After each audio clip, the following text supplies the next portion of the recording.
नागरिकता का अर्थ, परिभाषा, प्रकार। प्रश्न, नागरिकता के प्रकार बताएं एवं नागरिकता प्राप्त करने की विधियां लिखिए। अथवा नागरिकता पर एक निबंध लिखिए। अथवा नागरिकता का क्या अर्थ है, यह किस प्रकार विलुप्त होती है। अथवा नागरिकता की परिभाषा दीजिए। आदर्श नागरिक की विशेषताएं बताएं। उत्तर, नागरिकता का अर्थ, आज विश्व में प्रत्येक व्यक्ति किसी न किसी राज्य का नागरिक है। नागरिकता की अवधारणा सार्वभौमिक स्वरूप ले चुकी है, अतः यह स्पष्ट है कि नागरिकता वह स्थिति है जिसमें व्यक्ति किसी राजनीतिक समुदाय का सदस्य होता है और सार्वजनिक जीवन में भाग लेता है। नागरिक एक ऐसा व्यक्ति होता है जो राज्य के प्रति निष्ठा रखता है तथा राज्य द्वारा उसे संरक्षण प्राप्त होता है। प्रसिद्ध यूनानी विद्वान अरस्तु ने अपनी प्रसिद्ध पुस्तक राजनीति में इसकी सर्वप्रथम व्याख्या कर नगर या राज्य में उन निवासियों को नागरिक माना है जिन्हें उस नगर व राज्य में राजनीतिक अधिकार प्राप्त हो तथा उनकी इस स्थिति को नागरिकता कहा है। अतः अरस्तु के अनुसार नागरिक वह है जो राज्य नगर के विचारात्मक कार्यों में और उसके अधिकारियों के चयन में भाग लेता है। नागरिकता को कई विचारकों ने परिभाषित किया है। नागरिकता की परिभाषा, ब्लैकवेल के अनुसार नागरिकता का आशय एक राज्य की पूर्ण और उत्तरदायित्व भरी सदस्यता है।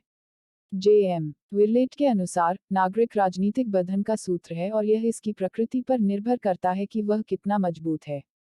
डी.डब्ल्यू. ब्रोगन के अनुसार नागरिकता के दो पहलू है। प्रथम, प्रत्येक नागरिक का यह अधिकार है कि राजनीतिक समाज के प्रबंध में उसकी सलाह ली जाए तथा इस विचार विमर्श में वह अपना सकारात्मक योगदान दे तथा द्वितीय, जब प्रत्येक नागरिक को परामर्श में सम्मिलित होने का अधिकार है, तो वह इस परामर्श के परिणामों से भी बाध्य है। बेटेल के अनुसार नागरिक समाज के सदस्य है, समाज के कुछ कर्तव्यों से आबद्ध है, उसकी सत्ता के अधीन है और सभी लोगों में बराबर के अधिकारी है। लास्की के शब्दों में, अपनी शिक्षित बुद्धि को लोकहित हेतु प्रयुक्त करना ही नागरिकता है। टी.एच. मार्शल के अनुसार नागरिकता किसी सामाजिक समुदाय की संपूर्ण सदस्यता के साथ जुड़ी हुई प्रतिष्ठा है और जिन्हें यह प्रतिष्ठा हासिल हो, वे नागरिक है।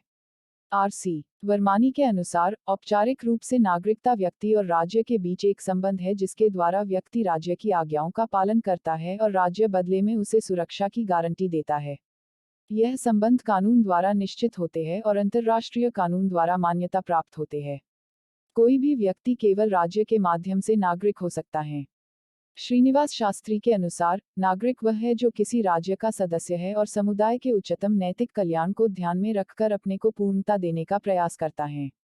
अरस्तु के अनुसार नागरिक राज्य में वह व्यक्ति है जिसको राज्य के प्रबंध विभाग और न्याय विभाग लेने का पूर्ण अधिकार है। नागरिकता के लक्षण या विशेषताएं। 1. नागरिकता की प्राप्ति राज्य में ही हो सकती है। 2. नागरिकता का आशय है राजनीतिक समुदाय के राजनीतिक, सामाजिक जीवन में सहभागिता। 3. नागरिक होने के नाते व्यक्तियों को कतिपय अधिकार व कर्तव्य प्राप्त होते हैं। 4. नागरिक वह है जो राज्य में मत दे सकता है तथा विभिन्न राजनीतिक पदों पर नियुक्त होने का अधिकारी हो। 5. इसके कुछ कर्तव्य भी होते हैं। नागरिकता के प्रकार। नागरिकता दो प्रकार की होती है, एक जन्मजात नागरिकता तथा दूसरी अर्जित नागरिकता। 1. जन्मजात नागरिकता। जन्म के आधार पर दो प्रकार से नागरिकता प्राप्त होती है। 1. वंश अथवा रक्त संबंध का सिद्धांत। जब नागरिकता वंश अथवा जन्म के आधार पर निर्धारित की जाती है तब उसे जन्मजात नागरिकता कहते हैं। इस सिद्धांत के अनुसार बच्चे को उस राज्य की नागरिकता प्राप्त होती है जहां उसके माता पिता रहते हैं, बच्चे का जन्म कहीं भी हुआ हो।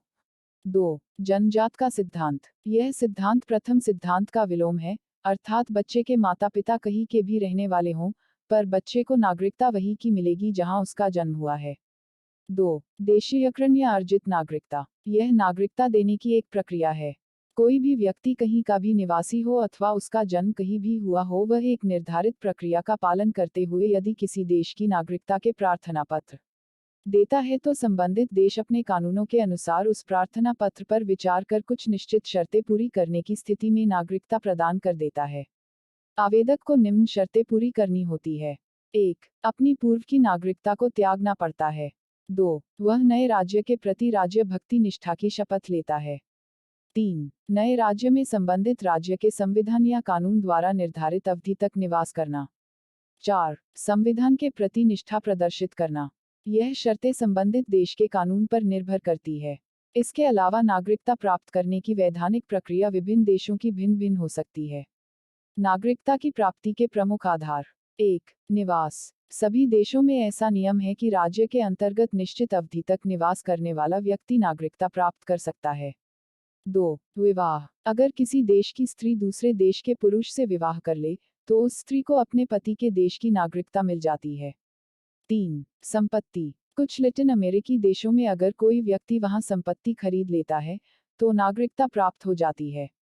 4. नौकरी। अगर व्यक्ति एक निश्चित अवधि तक किसी राज्य में नौकरी कर लेता है तो वह नागरिक बन जाता है। 5. किसी राज्य पर विजय पा लेना। अगर किसी राज्य द्वारा अन्य राज्य पर विजय प्राप्त कर ली, तो पराजित राज्य के लोग अब विजयी राज्य के नागरिक कहलाएंगे। 6. गोद लेने से। अगर कोई व्यक्ति विदेशी बच्चे को गोद ले, तो बच्चे को माता पिता की नागरिकता प्राप्त हो जाएगी। नागरिकता की समाप्ति। 1. नागरिकता का त्याग। अगर कोई व्यक्ति स्वेच्छा से अपने राज्य की नागरिकता छोड़ता है, तो वह सरकार की अनुमति से ऐसा कर सकता है। 2. विवाह। विदेशी पुरुष से विवाह करने पर स्त्री अपने देश की नागरिकता खो देती है। 3. अनुपस्थिति। सरकार की अनुमति के बगैर ज्यादा समय तक विदेश में रहने पर नागरिकता खत्म हो जाती है। 4. विदेशी सम्मान। सरकार की अनुमति के बगैर विदेशी सम्मान प्राप्त करने पर भी कई बार नागरिकता खोनी पड़ती है। 5. देशद्रोह। देशद्रोह करने पर अथवा सेना से भागने पर नागरिकता छीनी जा सकती है। आदर्श नागरिकता की विशेषताएं। एक आदर्श नागरिक में निम्नलिखित गुण होने चाहिए।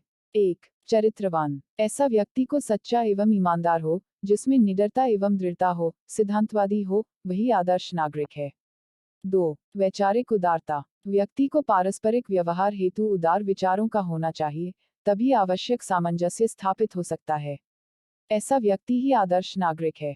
3. शिष्टाचार। व्यक्ति में सामान्य शिष्टाचार अर्थात अच्छी आदतें होनी चाहिए, सभी से विनम्र व्यवहार करना चाहिए। यह सभ्यता का प्रतीक है, जो आदर्श नागरिक का गुण है। 4. स्वविवेकी। जो व्यक्ति बुद्धि के अनुसार उचित और अनुचित का निर्णय करने की क्षमता रखता हो अर्थात स्वयं निर्णय लेने की क्षमता रखता हो, ऐसा व्यक्ति ही आदर्श नागरिक हो सकता है। 5. सार्वजनिक क्षेत्र के प्रति रुचि। आदर्श नागरिक का यह कर्तव्य है कि वह समाज एवं राज्य की प्रगति में रुचि ले। 6. अधिकारों एवं कर्तव्यों का ज्ञान। आदर्श नागरिक को चाहिए कि वह अधिकार एवं कर्तव्यों के प्रति जागरूक रहे, अधिकारों का उचित उपयोग एवं कर्तव्यों का निष्ठापूर्वक पालन करे। 7. आर्थिक सक्षमता। आर्थिक रूप से अपनी अनिवार्य आवश्यकताओं से पूर्णतः संतुष्ट व्यक्ति ही आदर्श नागरिक बन सकता है। 8. जनकल्याण की भावना। आदर्श नागरिक को स्वार्थ का त्याग करना चाहिए, उसे जनता के प्रति सेवा भावना रखनी चाहिए, समाज के कमजोर वर्ग की यथाशक्ति सहायता करनी चाहिए। प्रस्तुति समापन। आपका धन्यवाद। Disclaimer. This notes has been made after a lot of research, yet the accuracy of the answers may vary. The author assumes no responsibility or liability for any errors or omissions in the content of this notes.